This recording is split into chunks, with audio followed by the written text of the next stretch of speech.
In every heartbeat of transformation, leadership pulses forward. Welcome to Presidential Pulse, the voice of strategic innovation and vision, with His Excellency Dr. Godfrey Gandawa. From Eswatini to Nairobi, Lagos to Lusaka, Africa's daughters are framed not by their minds, but by metrics. Platforms rank visibility. Algorithms reward vulgarity.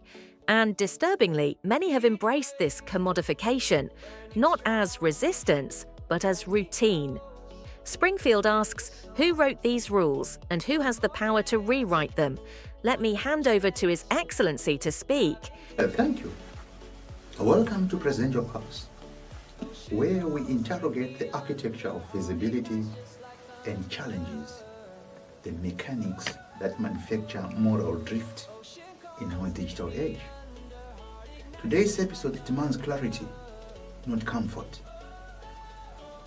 Across Africa, social media has become the new stage where nudity is monetized, vulgarity is viral, and dignity is drowned in dopamine-driven feeds. The more revealing the image, the higher the reach. The more exploitative the frame, the louder the applause. But who designs this economy of exposure? And more urgently, who pays the price? For women especially, digital spaces promise freedom, but deliver commodification. Visibility is hijacked, identity reduced to metrics, and dignity edged out by engagement. Yet increasingly, this isn't just algorithmic cohesion. It is entrepreneurial adaptation. Many African women have embraced exposure as enterprise, monetizing visibility through OnlyFans, provocative content, and viral templates. It appears autonomous.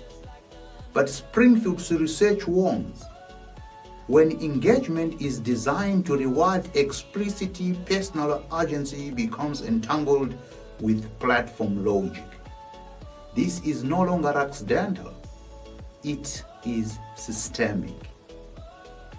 Algorithms reward the provocative, platforms curate the salacious, tech companies feigning neutrality while profiting from engineered erosion. What we are witnessing isn't pure self-expression, it is cultural manipulation with commercial intent. And Africa must ask, at what point does liberation become performance under invisible pressure? Springfield confirms, women's digital agency is increasingly shaped by economic visibility strategies, but these strategies are authored by systems indifferent to dignity. Fellow citizens, we stand at a critical juncture. The digital world, once brimming with promise, has become entangled in a web of its own making. A web where platform logic and the relentless pursuit of monetization have converged, creating a dynamic that demands not just our attention, but our decisive intervention. We no longer stand idly by as this decay spreads. We must act. We must act now with the precision of a Sejun and the unwavering resolve of a continent rising. Therefore, I propose 5-point plan, a roadmap to reclaim our digital future. First, let us forge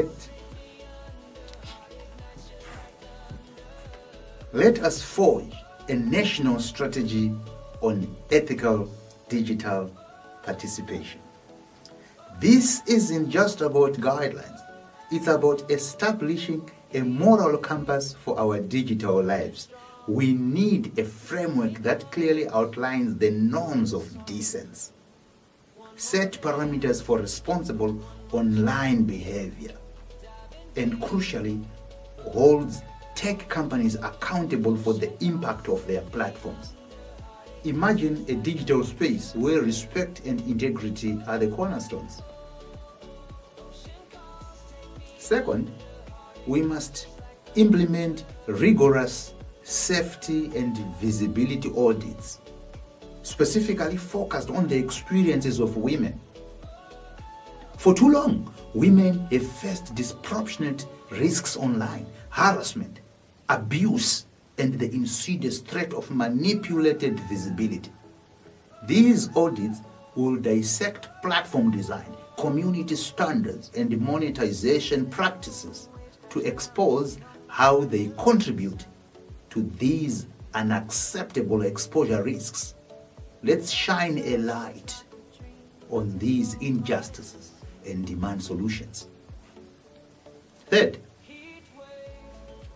transparency is paramount.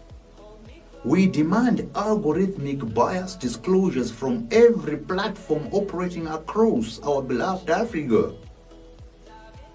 We have a right to know how visibility is ranked, how voices are amplified or silenced, who is being spotlighted, and who is being deliberately sidelined.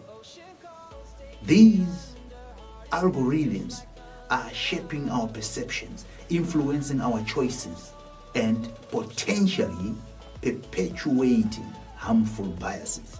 We must pull back the curtain and expose the code. Fourth, education is our shield. We must instate youth digital literacy and decorum curricula in our schools and communities. Scrolling can no longer be an unregulated reflex, a mindless habit. It must become a learned skill, a conscious act. We need to equip our young people with the crucial, critical thinking skills to navigate the digital landscape safely and responsibly, to discern truth from falsehood, and to engage in respectful dialogue. Let's empower the next generation to be informed and ethical digital citizens. Finally, let us unleash the power of art. We must champion arts-led restoration campaigns, films, music, theater that celebrate the dignity of African narrative. Let us challenge the vulgarity and negativity that often dominate online spaces with the brilliance of our cultural genius. Let our artists reclaim the digital space, filling it with the stories of hope, resilience, and the vibrant tapestry of African life. Let art be an antidote. The future of our digital agency does not lie in passive observation, nor in fearful silence. It lies in structural resistance. It lies in our collective action. It lies in our unwavering commitment to creating a digital world that reflects our values, protects our vulnerable, and empowers us all. Let us rise to this challenge together. Africa must decide, will it remain a passive consumer of global algorithmic culture, or will it author its own moral protocol in cyberspace? We must stop conflating nudity with empowerment. We must stop applauding visibility that leaves women vulnerable. We must critique the frameworks, not just the influencers. Agency begins with architecture. And Springfield commits to reforming that architecture. scientifically and socially. Social media is not the enemy, but unregulated digital culture is. Let us not raise a generation defined by likes, but by legacy. Let us not allow dignity to be outbid by engagement. Let us not design platforms that erase substance and reward spectacle. Springfield Research University stands ready with policy, pedagogy, and public awareness to rebuild the ethics of our digital age. This was Presidential Pulse. Let's confront visibility with wisdom and author Africa's online future. Springfield moves forward. See you next Monday. Springfield Research University. The globe is here. Where are you?